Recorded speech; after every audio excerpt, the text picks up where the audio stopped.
Hello everyone, स्वागत है आप सभी का टीए स्टेट एग्जाम्स में। दोस्तों, आप सभी को पता चल गया होगा कि आरपीएफ एसआई की आंसर की जारी कर दी गई है। ऑफिशियल साइट पे भी पड़ी है, सरकारी रिजल्ट की जो वेबसाइट है वहाँ पर भी पड़ी हुई है। ठीक है, आप वहाँ से जाकर चेक कर लिए होंगे। और अगर नहीं कर पाए हैं तो हम इस छोटे से सेशन के माध्यम से बताएंगे किस तरीके से आप अपनी आंसर की को चेक कर सकते हो। बट हमारा जो मेन उद्देश्य है इस सेशन को लाने का वो ये है कि आप किस तरीके से किसी क्वेश्चन पर ऑब्जेक्शन रेज कर सकते हो। ऑब्जेक्शन रेज तभी करना जब आपके पास उस क्वेश्चन को सही ठहराए जाने के प्रॉपर सबूत हों। इसका मतलब ये है कि आयोग ने किसी क्वेश्चन को गलत माना है और आपके हिसाब से वो ऑप्शन सही है, क्वेश्चन सही है, और आयोग ने उसको गलत माना है, रिक्रूटमेंट बोर्ड ने उसको गलत ठहराया है और प्रॉपर सबूत है आपको उस क्वेश्चन को सही ठहराए जाने के। तो किस तरीके से आप उस क्वेश्चन के लिए नंबर गेन कर सकते हो, आज इस छोटे से सेशन के माध्यम से जानने का प्रयास करेंगे। अगर आप टीए स्टेट एग्जाम से पहली बार आए हो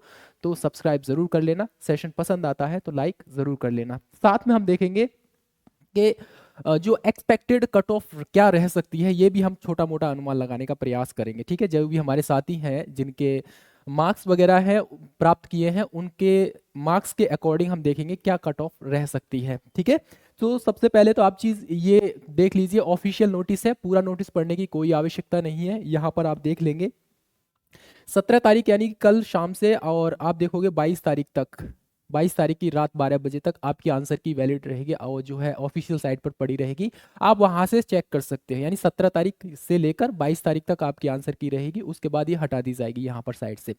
चलिए अब हम बात करते हैं, सीधा पॉइंट पर बात करते हैं। पॉइंट ये है कि आप सरकारी रिजल्ट की वेबसाइट पर जाओगे, वहां पर आप देखोगे यहाँ पर इस तरीके से डाउनलोड आंसर की पे क्लिक करोगे तो आप ये वाली जो है विंडो ओपन हो जाएगी रेलवे रिक्रूटमेंट बोर्ड की। और यहाँ पर आपको क्या करना है, ये रहेगा आपका रजिस्ट्रेशन नंबर डालना है, यहाँ पर डीओबी डालना है, और यहाँ पर रहेगा आपका भाई मंथ रहेगा, और यहाँ पर ईयर। ये कैप्चा कोड इसमें फिल करके जैसे ही आप लॉगिन करोगे तो भाई नेक्स्ट आप पहुंच जाओगे यहाँ पर। ठीक है, कहाँ पहुंचोगे, नेक्स्ट पे पहुंच जाओगे। यहाँ पर इस तरीके से आपके सामने एक विंडो ओपन हो जाएगी और यहाँ पर आपको देखना पड़ेगा, चार ऑप्शंस है, कैंडिडेट डिटेल्स है, कैंडिडेट रेस्पॉन्स है, ऑब्जेक्शन है, हेल्प डेस्क है। जैसे ही आप इस पे क्लिक करोगे कैंडिडेट रेस्पॉन्स पे, तो आपका जो क्वेश्चन पेपर है विद आंसर आपके सामने खुल जाएगा और वहां से आप अपने क्वेश्चंस को चेक कर सकते हो। आपने जो चुना है वो भी दिखाएगा उसमें, और आयोग ने यानी बोर्ड ने जो माना है सही वो भी दिखाएगा। लेकिन यहाँ पर आप कुछ आंसर की तो अपनी चेक कर पाओगे, लेकिन अगर आपको लगता है कि आपको कोई, कह सकते हैं आयोग ने ऑप्शन गलत माना है और आपका हिसाब से उसका सही आंसर है, तो ऑब्जेक्शन कैसे रेज कर सकते हैं आप यहाँ पर देखेंगे। ये जो दे रखा है यहाँ पर ऑब्जेक्शन, इसी पे आप क्लिक करेंगे। जैसे ही आप क्लिक करेंगे तो इस तरीके से यहाँ पर ये इंटरफेस आपके सामने रहेगा, click here to raise new objection, यहाँ पर आप क्लिक करना पड़ेगा। यहाँ पर जैसे ही आप लोग यहाँ क्लिक करोगे तो इस तरीके से एक नोट सामने लिख आएगा। आप उस नोट को पढ़ना चाहते हैं पढ़ लीजिए, नहीं पढ़ना चाहते हैं तो आप उसको आगे बढ़ जाएंगे। ये नोट रहेगा, यानी कि इसमें बताया गया है किस तरीके से आप जो है ऑब्जेक्शन रेज कर सकते हो। ठीक है, इसको क्लोज कर देंगे। यहाँ पर यहाँ इस तरीके से ये इंटरफेस सामने आएगा आपके, और यहाँ दे रखा है recruitment of sub inspector executive in railway protection force, यानी किस पोस्ट के लिए आपने एग्जाम दिया है, किस डेट को आपका एग्जाम हुआ था और कौन सी शिफ्ट में एग्जाम हुआ था वो दिखाएगा। और यहां पर दिखाएगा आपको नंबर ऑफ ऑब्जेक्शन, यानी कि क्वेश्चन नंबर ऑफ ऑब्जेक्शन, यानी आपका जो ऑब्जेक्शन है कितने क्वेश्चंस में है, यानी कि आप कितने क्वेश्चंस को ऑब्जेक्ट करना चाहते हो। एक क्वेश्चन है, दो क्वेश्चन है, तीन है, चार है, पांच है, जो भी है आप उस नंबर को यहाँ लिख दीजिए। फॉर एग्जाम्पल के लिए मैं यहाँ पर लिख देता हूँ, जैसे मान लीजिए मैं दो क्वेश्चन में मुझे लगता है कि रिक्रूटमेंट बोर्ड ने उसको गलत माना है, मेरे हिसाब से वो ऑब्जेक्शन जो है सही है आंसर। ठीक है, तो जैसे ही आप दो को करोगे तो यहां पर आपको उस क्वेश्चन का, जैसे आप आंसर की चेक करोगे ना, तो क्वेश्चन और ऑप्शंस दोनों की आईडी बाद में दे रखी होती है, तो उसको आईडी को पहले आप नोट डाउन कर लेना कहीं पर भी।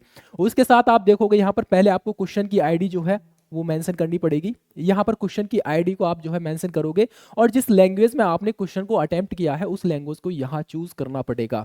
इसी के साथ आप देखोगे यहाँ पर ये दे रखा है, यहाँ पर नेचर ऑफ ऑब्जेक्शन, क्या नेचर है, मतलब आपके हिसाब से किस हिसाब क्या होना चाहिए उसका। इनकरेक्ट ऑप्शन है, क्वेश्चन है यानी क्वेश्चन ही गलत है, या फिर आपका जो ऑब्जेक्शन है ये आउट ऑफ सिलेबस पूछ लिया गया है, या फिर आप ऑल ऑप्शंस एज इनकरेक्ट है, या फिर मल्टीपल आंसर है, इसके सही आंसर है, इनकरेक्ट आंसर की है, या फिर ट्रांसलेटर में जो ट्रांसलेशन में एरर है, जो भी रहेगा आपका आप अपने हिसाब से चूज कर लेंगे। चूज करने के बाद मान लीजिए मैं यहाँ पर कह रहा हूँ कि ऑल ऑप्शंस आर इनकरेक्ट, यानी मल्टीपल करेक्ट आंसर हैं इसके, इस तरीके से, ठीक है।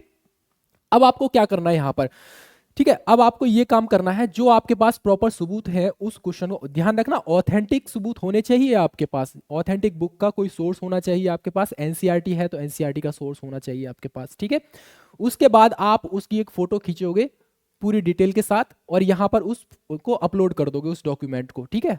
उस डॉक्यूमेंट को यहां पर अपलोड करने के बाद, और यहां पर रहेगा कितना, पेमेंट मोड रहेगा। एक चीज मैं बताना भूल गया कि अगर आप एक क्वेश्चन के लिए अप्लाई कर रहे हो, एक क्वेश्चन पर ऑब्जेक्शन रेज कर रहे हो, तो आपको 50 रुपए प्रति क्वेश्चन देना पड़ेगा, चाहे 2 के कीजिए 4 के कीजिए, तो उसी हिसाब से मल्टीप्लाई करते रहिए। यानी मैंने अभी 2 क्वेश्चंस के लिए क्वेश्चन ऑब्जेक्शन रेज किया है, तो इसीलिए यहाँ पर दिखा रहा है 100 रुपीज, यानी एक क्वेश्चन पर ऑब्जेक्शन रेज करने के लिए आपको 50 रुपए पे करने पड़ेंगे। 2 का है तो 100 रुपए, 3 का है तो 150, 4 का है तो फिर उसी तरीके से 200, ठीक है। यहाँ इस तरीके से फिर आप कर देंगे सबमिट। सबमिट करने के बाद यहाँ डिटेल नहीं भरी है इसलिए ये दिखा रहा है, जैसे ही सबमिट करेंगे तो बाकी आपका काम हो जाएगा खत्म, ठीक है। आपका काम खत्म हो जाएगा, फिर आयोग चेक करेगा क्या आपने जो है सबूत दिया है ऑथेंटिसिटी के साथ वो सही है, आयोग का सही है या गलत है, वो उसका काम रहेगा फिर आपका, ठीक है।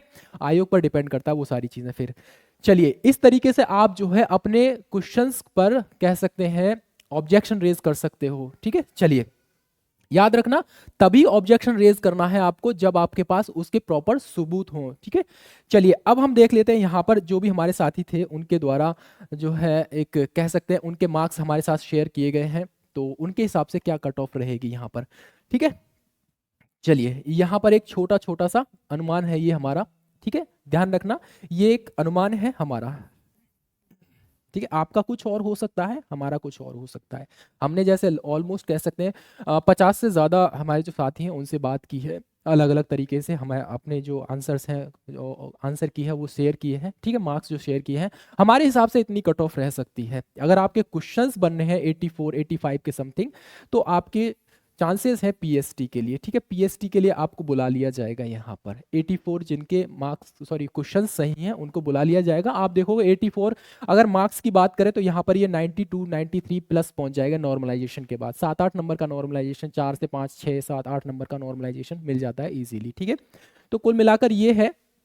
अगर फाइनल की, हालांकि फाइनल अभी हम बात कह नहीं सकते, लेकिन फाइनल में अगर एक मोटा मोटा अंदाजा लगाएं तो भाई आपकी जो कट ऑफ है 98 से 105 के समथिंग रह सकती है। और याद रखना ये अनरिजर्व्ड की बात कर रहे हैं, अनरिजर्व्ड की बात कर रहे हैं। आपका, मैं फिर बोल रहा हूँ, आपका अनुमान कुछ और हो सकता है, ये हमारा अनुमान है कि हाँ इतनी कट ऑफ रह सकती है, क्योंकि इस हिसाब से देखा जाए तो 400 कितनी 452 पोस्ट हैं और जो है आपके फॉर्म कितने फिल किए गए थे, 13 लाख प्लस फॉर्म फिल किए गए थे, ऑलमोस्ट 7 8 लाख बच्चों ने इसमें जो है पार्टिसिपेट किया था, यानी कि एग्जाम भी दिया था। तो उस हिसाब से देखा जाए तो ये जो कट ऑफ है हमारे हिसाब से बिल्कुल सही है, इतने मार्क्स आपके बन रहे हैं तो आप जो है फाइनल हो सकता है आपका, ठीक है। चलिए ये छोटी मोटी इन्फॉर्मेशन थी, आपकी राय क्या है, आपके हिसाब से कितनी कट ऑफ रहेगी, आपने कितने मार्क्स गेन किए हैं, यानी कि कितने क्वेश्चंस आपके सही आंसर की के हिसाब से आप अपनी राय जरूर कमेंट सेक्शन में दीजिए, ठीक है।